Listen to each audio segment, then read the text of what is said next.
ताड़ासन। ताड़ यानी ताड़ का पेड़। इस आसन को करते समय आपके शरीर की स्थिति ताड़ के पेड़ की तरह ऊंची और मजबूत हो जाती है। इस आसन को करने के लिए सबसे पहले अपने पैरों को परस्पर 2 इंच की दूरी पर रखकर सीधे खड़े हो जाएं। अब अपने हाथों को कंधों तक उठाएं। हथेलियों को सामने रखकर अपनी उंगलियों को आपस में पकड़ें और फिर धीरे से कलाइयों को बाहर की तरफ मोड़ें।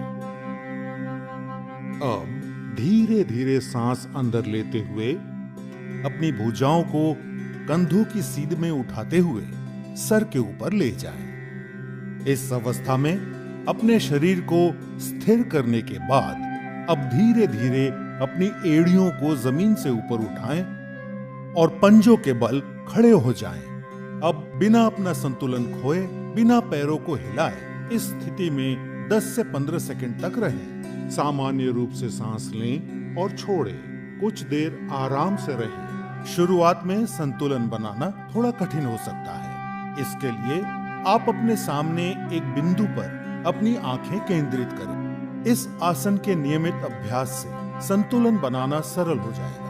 ये आसन रीढ़ से जुड़ी तंत्रिकाओं के संतुलन को ठीक करता है, शरीर की मुद्राओं यानी पोस्चर को बेहतर बनाता है। इससे जांघ, घुटने और एड़ियां मजबूत होते हैं। यदि आप हृदय रोग, सर चकराना या पैरों में सूजी हुई नसों जिसे वेरिकोज वेन कहते हैं से पीड़ित हों तो ये आसन ना करें। 10 से 15 सेकंड तक इस मुद्रा में रहने के बाद धीरे से अपनी सांस छोड़ते हुए अपनी एड़ी को वापस जमीन पर रखें। धीरे से उंगलियों को खोलें और अपने हाथों को नीचे लाकर वापस सीधे खड़े हो जाएं। इस आसन का नियमित अभ्यास शारीरिक और मानसिक संतुलन विकसित करता है।